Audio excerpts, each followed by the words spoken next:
series, The Joy of Simplicity, Discovering How Much is Enough. And as I was contemplating this idea, the entire title actually, I just kept thinking about the word joy, right? Do we really find joy in simplicity?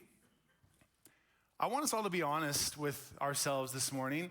Sometimes, actually a lot of times, and I think it might be societal, maybe it's the culture we live in, but we don't always up front equate joy with simplicity. We're always trying to complicate our lives by gathering more things. And we talked about that the very first week of this series, how to break the pattern or break the trap of more. And what we landed on was that what we pursue determines what we lose. This idea of opportunity cost in life.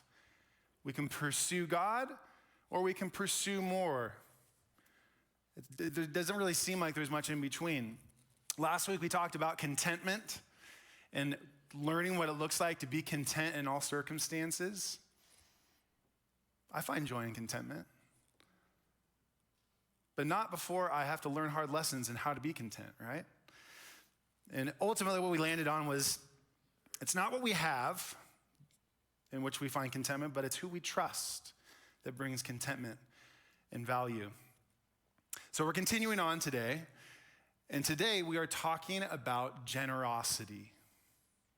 Generosity, we could talk about generosity for weeks, by the way. So we're gonna cram a lot in this morning. But generosity really is a choice. Every way I cut this, every angle I looked at this and studied and prayed about this, it comes down to a choice. We choose to be generous or we choose to be greedy. I love that last song that we just sang. And I was standing in the back listening to y'all sing. And so we're making a public declaration and a personal declaration when we sing that song of give me Jesus. You can have all this world. You are my one thing. That's not automatic. That's a choice that we have to make. To follow Christ, to have faith in his plan, and to lead lives that are generous both to God and to others. So let me tell you ahead of time, this message is challenging. Not just to you, but to me as well. Many of you know that one of our great presidents died in the last few weeks, Jimmy Carter. And I had the privilege to watch a little bit of his memorial service. What a beautiful ceremony, honoring and with all the pageantry and the liturgy and the ceremony. But the thing that stood out to me the most was actually his grandson's eulogy. Did you all see this? Oh, it was a tearjerker, and it was inspiring as you would hope a eulogy would be. And he started by reciting lyrics from a song that they sing in church. And the lyrics sing like this: from the moment that I wake up until I lay my head, I will sing of the goodness of God. He goes on to let everyone know, powerful people in the room, the whole world is watching, that his grandfather lived a life of testament to the goodness of God. He lived a life of strength and courage, sticking to principles. He lived in a prophetic way in which he stood on principles and made bold choices that blessed not only the recipients of those choices, but blessed God in worship and honor to him. He was driven by love and respect for God and for others. He was generous in giving of himself. Now, he's an exemplary example of what we're talking about when we talk about a perspective shift through death. It's interesting when we have memorials or we attend funerals or we even just contemplate death, we're given this gift of perspective because days can turn into months, can turn into years, and before we know it, we've lived just kind of on autopilot, letting choices be made for us or at very best just choosing out of our defaults, which by the way isn't always the best choice. But typically what I come away from funerals thinking or questioning is what would I want people to eulogize about me? What would I want people to know about me when they're talking about me after I'm gone? And I'm not just saying this because this is our topic this morning, but I honestly think I would want generosity at the top of my list. I can't think of a better virtue to describe a life well lived. Joy of simplicity. How much is enough? Why are we talking about generosity today? Well, simplicity speaks to necessity. What is necessary in God's plan and God's will in our life? What choices are the most important? Less of us, more of him. Less greed, more contentment with his provision.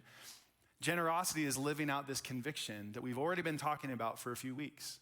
It's really where the rubber meets the road in this idea of choosing simplicity and living simplicity and finding joy in it. The long and short of what we're talking about this morning is this. When we choose generosity, generosity changes things. Generosity changes people. Generosity changes situations, cultures, countries, history. It's a powerful choice. Now, just to set the stage for what generosity looks like in God's economy and really promises that come along with generosity, let's look at a few passages together. The first is found in Acts 25:30, and it's a simple message. It is more blessed to give than to receive. This is one that maybe you've used with your kids when they're receiving or giving a gift. It's like, hey, it's better to give than to receive. And it's true. It's so true. Anybody that has experienced the joy of being generous to others, it is better to give than to receive. And there is a spiritual promise behind that. The second is Proverbs 11:24-25. One gives freely, yet grows all the richer. Catch this. Another withholds what he should give and only suffers want. Whoever brings blessing will be enriched, and the one who waters will himself be watered. I love that. Now, this isn't saying, I'm going to water and I'm going to get double back. I want to be real clear that generosity is not an equation of return on investment. But God promises that he will bless you. He will bless your gift. It just might not be in the metric that we always hope for or is most noticeable. The last promise is found in 1 Timothy 6:17. As for the rich in this present age, charge them not to be haughty, nor to set their hopes on the uncertainty of riches, but on God, who richly provides us with everything to enjoy. I love the way that last passage is phrased, because oftentimes, I'm speaking out of a lot of personal experience this morning, so if you don't resonate with this, that's fine. But I always think, God's going to provide what I need, like butter and bread and clothes, and those are the things that we want and we need, right? But I don't often think like he is providing me with joy. Maybe that's a confession to you this morning, and it's been challenging to me, but he does. He provides everything that provides joy for us. And so we have these promises, which really equate to this idea and a revealing that we were designed to give. It's not like we're flexing into this odd characteristic or personality trait of a human being to be generous. I think our culture wants us to think that because they want our money, they want our time, they want our energy, our emotions, but God designed us to give. And who did he design us to give to? He designed us to give to him, the one that gave in the first place. And he designed us to give to others. Luke 12:15 gives us a pretty stark warning. And he said to them, take care and be on guard against all greed. Other translations read every form of greed. Are you familiar? Are you aware that there are multiple forms of greed? Watch out.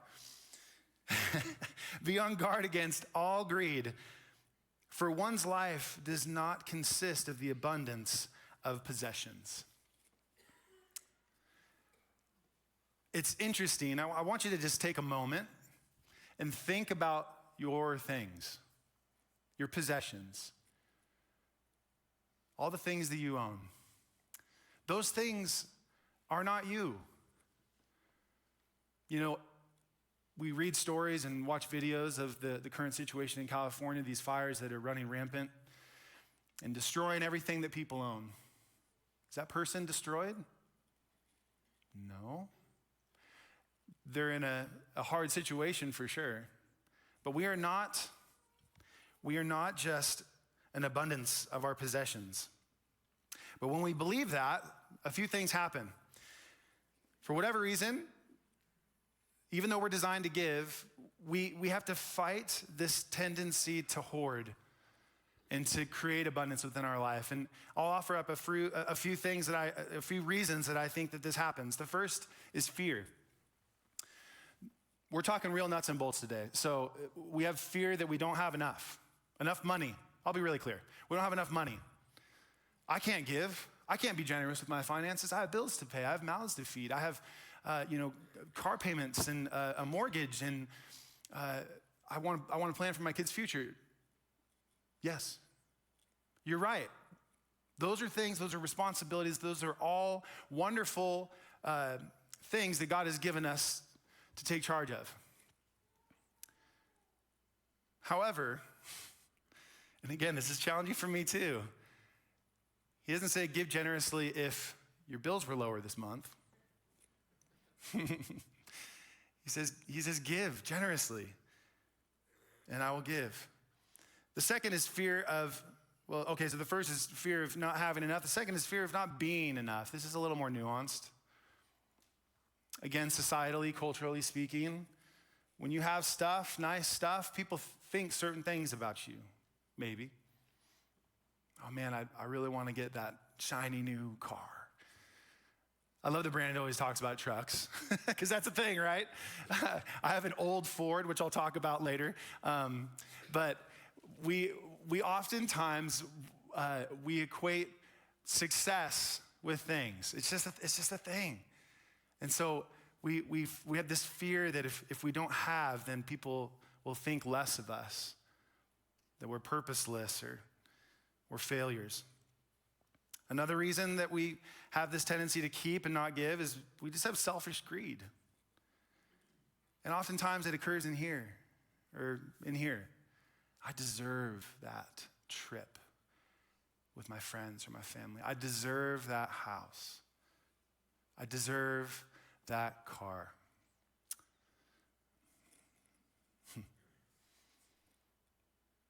Listen, I'm not here to tell you how much is enough for you, because I don't know. My wife and I talk about this all the time. How much is enough? Are we called to poverty? How much is enough? But what I am going to talk about this morning is how to combat these things that keep us from giving. And it's real basic. To start off, it's real basic. It's a simple shift in the way that we view provision. It's a lens shift. It's a perspective shift. What we have, all those things that you thought about, all those possessions, what we have is not ours. We've talked about this before here at New Hope. All the blessings, all the things, all you name it, the job, the relationship, the finances, it's not ours. Let's just do a quick experiment. So let's go back to thinking about your stuff. We won't move on from just stuff and money, I promise. But think about your stuff, okay? Okay, great. Oh, I love my stuff. Let's take a step back. How did you get that stuff? Okay, I paid money for my stuff. Okay, where'd you get the money? Well, I have a job. I make money. Okay, where'd you get the job? Life experience. I interview well. Maybe I got a degree or a certification to have that job. Maybe I got, my friend, or it's a family business. Okay, great. Where did that opportunity come from? You see what I'm doing? You whittle it back all the way down to the origin of where that blessing came from, and I guarantee you it will eventually come to a place where you're like, oh, chance?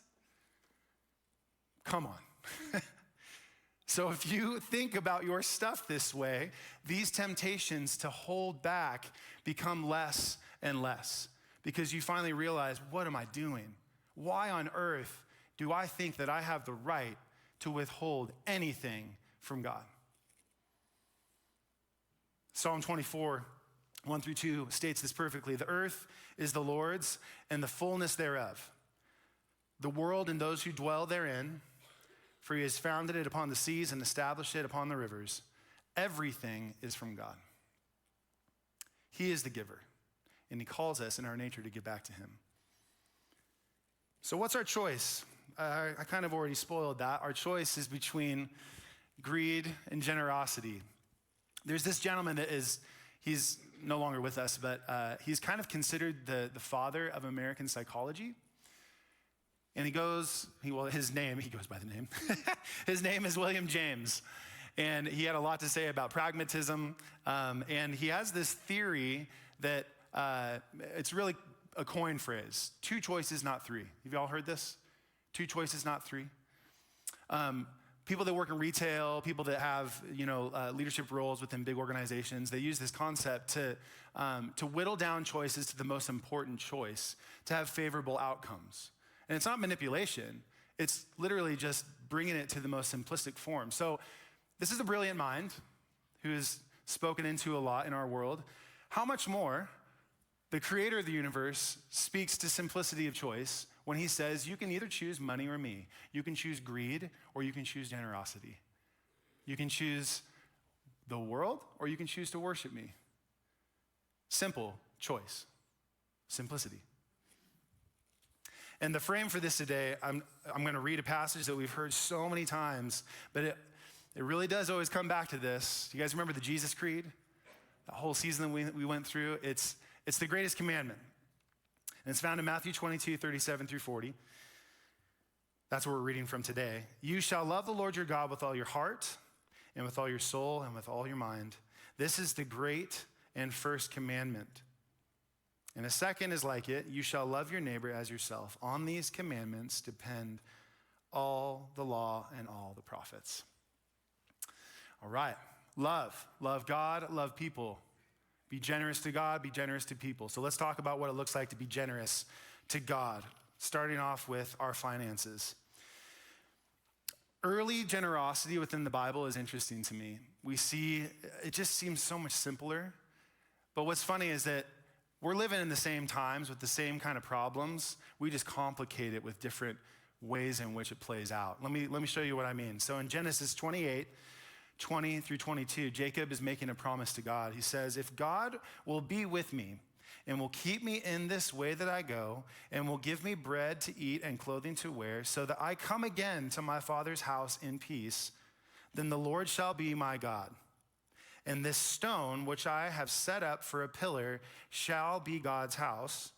And all that you give me, I will surely give 1/10 to you. It's this concept of tithe. Whenever I'm asked to preach or speak, I spend a decent amount of time just asking God to speak to me. Hey, God, what do you want me to say? What do I have to offer a room full of people or people online that they haven't heard already, or really what most importantly, what do you want to say to them directly? And so I ask for inspiration. You know who read this verse to me? It wasn't even on my radar. I mean, this concept, yes, but my 7-year-old daughter. What an incredible, simple, clear moment of calling to this idea of tithe, giving 10%. So we're going to talk about tithe for a second.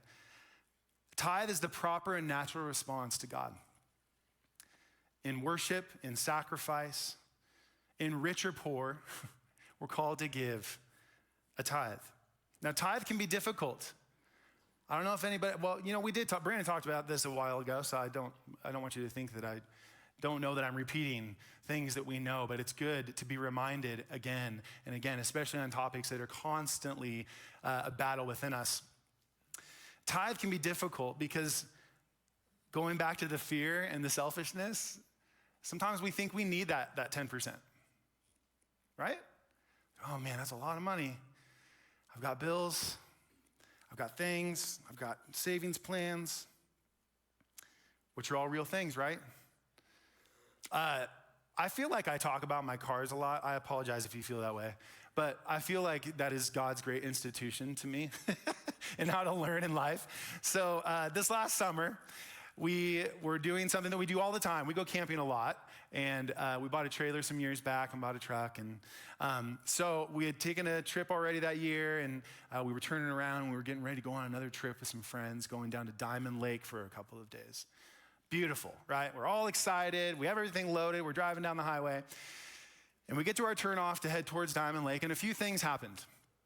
The first is that as we turned and I was scanning the horizon, I saw a big plume of smoke. All right? Not crazy. You know, it's pretty commonplace in the summertime to see some smoke in the air around here, unfortunately. But what I wasn't expecting is the sign that I saw next that said, fire hazard 19 miles ahead. And then I looked at my GPS and it said destination 18 miles ahead. I was like, oh, cool. Anyway, so we're driving and then I start smelling something in the cab of my truck. Now, I'm not a mechanic, but I know that this smell does not belong. It smelled very vaporous, kind of like fuel, maybe. So we're driving and, you know, the kids want to get there and we're all like, ugh. So you know how it goes. So we're driving and we crest the hill and we see the lake and excitement is like a climax. And, oh, all right. So we pull in and we do the hum and haw thing with the trailer. Like, oh, no, we want it that way. Is it level? And so we do this for 10 minutes. Seems like a year. And I get out and I turn off that loud diesel engine and then I start to hear running water. I was like, oh, I didn't know we parked next to a stream. We didn't. I looked under my truck and it was a waterfall from somewhere in my engine block. So I run around and I open the hood and to my horror, there is a mystery liquid all over the inside of my hood, all over my engine block. And I'm a mile away from a growing fire. Okay. So Lisa, my wife, doesn't even know what's going on at this point. She just knows that our truck smelled bad. And so another miracle is that I had one bar and I called my mechanic and I got through to him and he was very concerned. He's like, where are you? What are you doing? Anyway, long story short, it ended up being injector caps in my diesel, which is like game over, right? And we brought the kids over. We were already dealing, not to share too much, we were already dealing with a ton of financial stress. And we had a choice in that moment. We had a choice to completely replan everything in our life, the way we were gonna proceed. And we started talking like, oh, I'll sell the trailer and just going crazy. We stop, we explain to our kids that we're not gonna be at the campsite for very long. Maybe at night, they're devastated. But we move on. And this is a cute little picture after this moment. And notice my daughter's thumbs. I love this. This has become like a staple in our house. Like, hey, how you doing today? Like, some good, some bad. Oh, man. But then the ranger comes by. We're feeling good at this point. Like, hey, we got some smiles. But the ranger comes by and he's like, hey, have you noticed? Yeah, it's level 2 evac. Probably moving to level 3. But we'll come back by. And I was like, oh my gosh. And so we hopped in that truck, diesel fuel all over everything, and started it, and it ran like garbage. And by the grace of God, through prayer, we got up over that huge hill and back down. And speaking of generosity, one of our friends here at the church, we were kind of conversing back and forth. There were some friends that were going to come out and camp with us. He was like, hey, I'm just going to start driving towards you because it's hard to get a tow with a trailer. Anyway, long story short, we got saved, whatever. But here's the thing. That truck sat in the shop for 2 months because we don't have money to replace an engine. But the choice that we had was, do we continue to be faithful to God with our generosity or do we not? And that is challenging. Especially when it's not like, oh, God has given me all this provision. He does, but it's just something that we always battle with. It's difficult. And I'll offer up this really hard statement, and I hope I don't offend anybody, but it's really true. Generosity starts in how we plan our lives. When you start budgeting, when you start thinking about your time and your energy and all the things that you've been called to do in your life, generosity starts then. It's the first fruits. It doesn't start when you end your fiscal year. Now, I'm not trying to be flippant. There are many generous people within this congregation and this world. But it's easier, and I know this personally, it's easier to choose greed and selfishness if it's the end and not the beginning. You're not going to have anything left if you're not thinking about it at the beginning. Just a good reminder. Tithe is holy. We look at early biblical times. You know that I'm a worship guy, so I love looking at worship and how people have worshiped throughout the ages. And in early biblical times, currency wasn't a thing. So literally, wealth was held in livestock and crops and land. And so when those individuals came to worship, they brought 10% of those things. Crop, they would bring a calf. And what would they do? They would burn it on an altar. Now, the practical side of me is screaming, saying, man, we could have used that for something else. What are you doing? Like, we could have fed, blah, blah. But here's the thing. That's all true, but God wants it to be a final choice. Because this is human nature, even in the practicalities of giving your tithe, sometimes we get a little categorical, like, oh, I'll give if it goes to this, or like, I'll give if it goes to that missionary, or, I want to know where my money's going, which is fine. I mean, again, I'm not here to judge you, but I'm here to bring up something kind of interesting. These people, it was final. This was the model. It was the thing. This is what you did, and it was simple. You just did it, and you found joy in it because it was such a clear sign. It was such a clear act of worshiping God and saying, this came from you. Thank you. You are my Lord and my Savior. The other thing to consider with tithe is that tithe is a floor. It's not a ceiling. This is so hard. Tithe is a floor, not a ceiling. In Luke 21, 1-4, it says, Jesus looked up and saw the rich putting their gifts into the offering box, and he saw a poor widow put in 2 small coins. And he said, truly I tell you, this poor widow has put in more than all of them, for they contributed out of their abundance, but she out of her poverty put in all she had to live on. You've heard this story. Many of us have heard this story.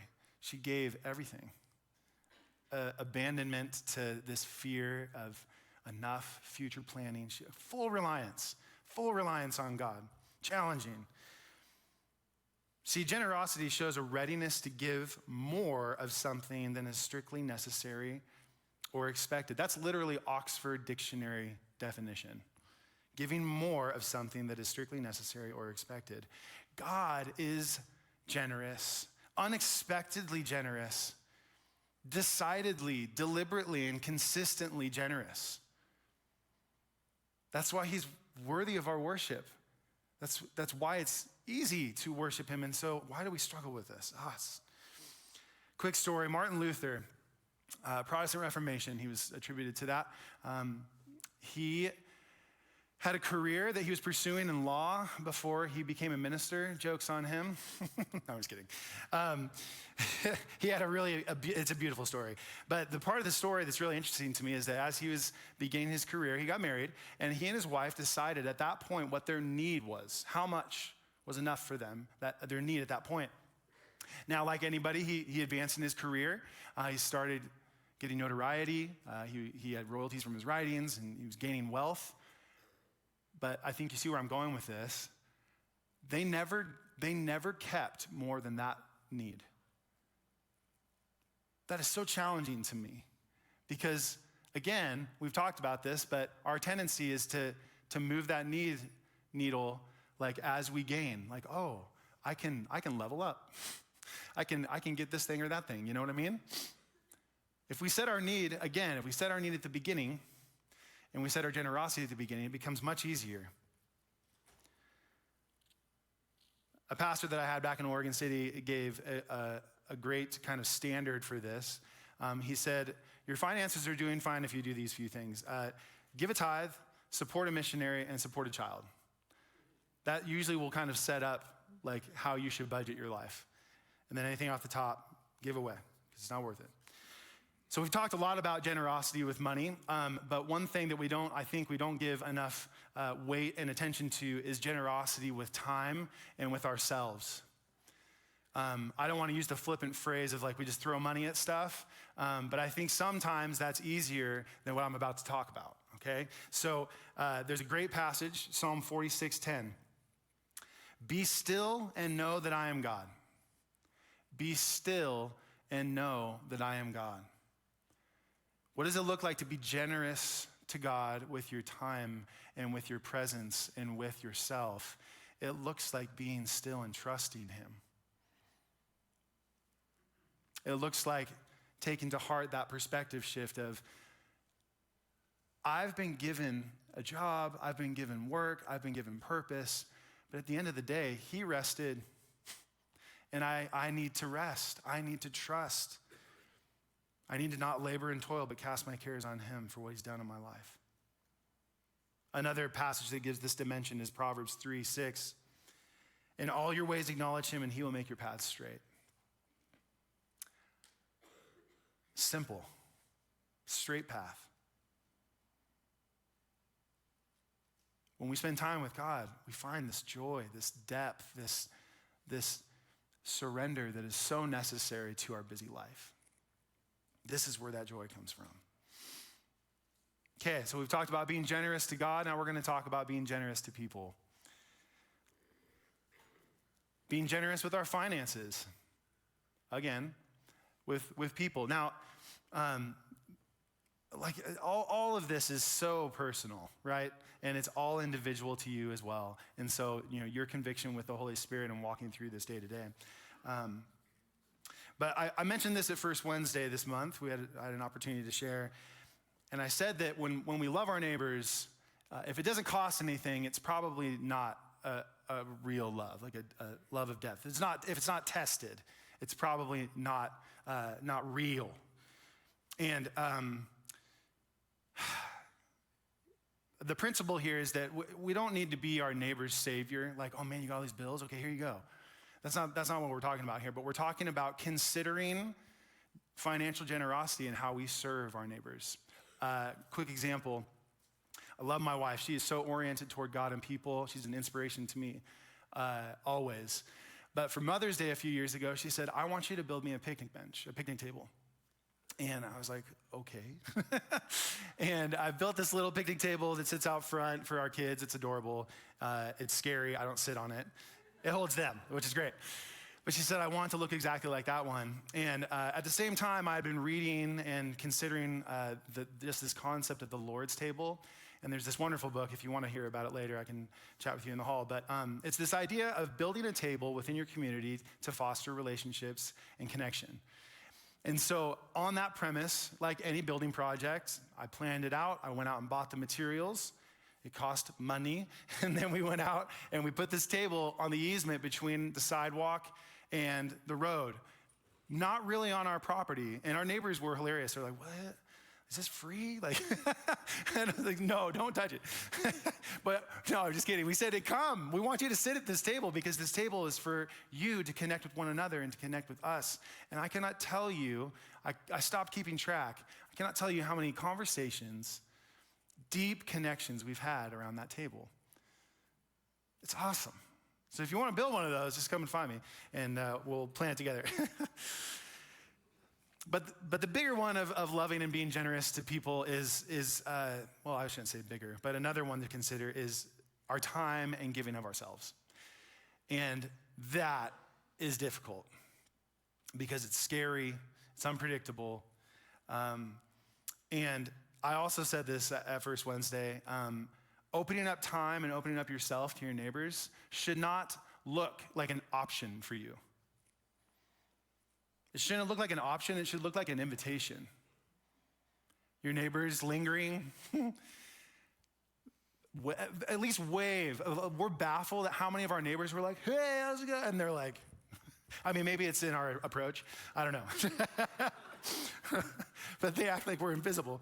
Now, here's the profound thing about what I'm going to talk about. This idea of being present in people's lives, that does not exist anymore. Being present to people in our culture does not exist. You go anywhere.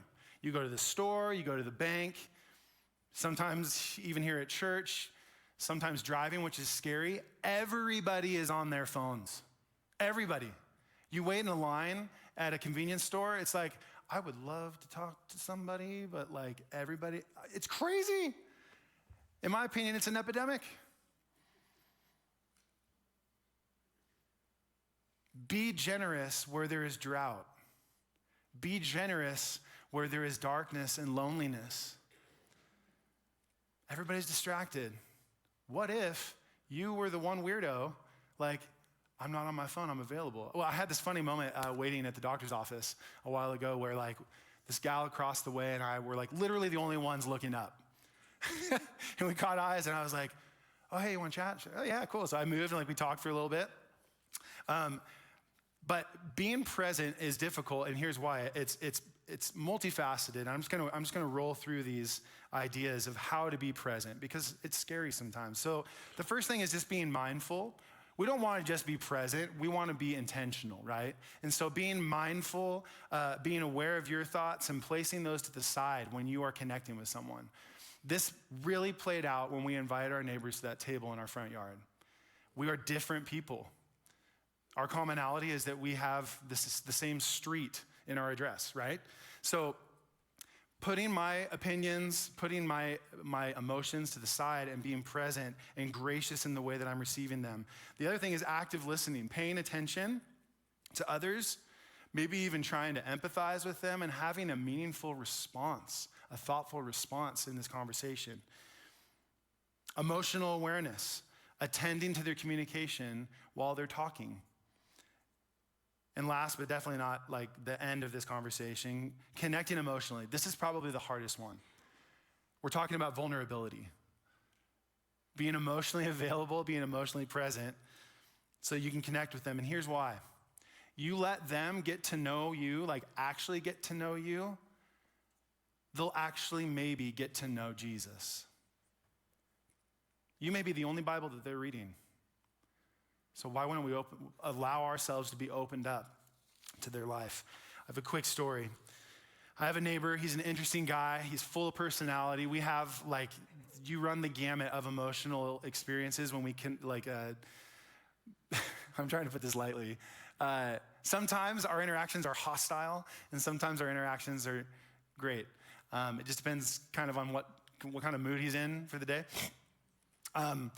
And a while back, I had promised him that I would hang some smoke detectors in his house. And really what it was a communication breakdown. He thought that I was just gonna come over on the whim and be like, hey, here we go. And I thought that I was waiting for him to reach out and be like, hey, let's schedule this. So one day I'm out front, and it's been a month or so since I promised to do this. He comes over, storms over, and it just reams me. Just lets me know what he's thinking and is using choice words, loudly. I'm like, all right. And so go back to this list. I'm gonna be mindful of what I'm thinking right now. I'm gonna be actively listening. And I'm also going to be emotionally aware of myself and of him. And I'm gonna be gracious and vulnerable with him. And so, hey, I didn't know. I thought that we were gonna plan this. No, you're just selfish. Okay. So we walk over to his house, and on the way, I'm starting to talk him down. And we finally plan hanging the smoke detectors. He's like, this is ridiculous. It's gonna take 7 minutes. And I go, I'm really busy, so glad we planned this out. And here's the thing. This is what we're talking about when I say generous with yourself, generous of yourself. I'm standing there. We have kind of this awkward moment where we're looking at each other. And it really was the prompting of the Lord. And I just felt the Lord asking me to ask him are you okay? That was it. Are you okay? And he lost it. This grown man wept with me in his doorway for 2 minutes. After about a minute, I started feeling uncomfortable. But not like I'm bouncing. I felt uncomfortable because I wanted to hold him. So I just said, hey, I was like, can I hold you? He was like, yeah. Did we just held each other? That does not happen. And then he invited me in, and I sat down, and for about a half an hour, he shared that he had just lost his best friend, and he had no one to tell. And if I would have blown him off, this guy's cussing me out. He's got no right. I am a self-respectable person. I would have missed that opportunity. I'm so thankful that I was attentive enough to the Holy Spirit's voice, and I had a standard of being generous to my neighbors. Generosity changes things. It changes the way you worship. It changes the way that you see and treat other people. And honestly, it changes you. When you finally let go, and say, God, you are enough, things change. Would you stand with me? We're going to worship. The worship team's going to come, but making this choice is, I've said this probably 15 times, it is not easy. And it's not just one thing, it's all of you. A lot of times it's a family decision to be generous with your time and your resources and your energy and your schedules. But remember, God gives us promises, clear indications that this is what we were designed to do, to love him and to love others. So let's consider that. Lord, we are so thankful that you love us and that you are generous with us. We are undeserving, and yet you give us opportunity after opportunity to lean into this, to be generous with our money, to be generous with our time, to be generous with ourselves to others for your benefit. So we thank you for those opportunities. Lord, would we see them as such? Would we say yes to you as you call us to do your work? And as you're working in our hearts, Lord, would you challenge us? I know I am challenged in this area to let go, to trust that you are enough. And Lord, would you illuminate and help us find that joy within you? If you need prayer, there'll be individuals underneath these lights that would love to pray with you. But let's spend some time worshiping and giving our lives to the Lord.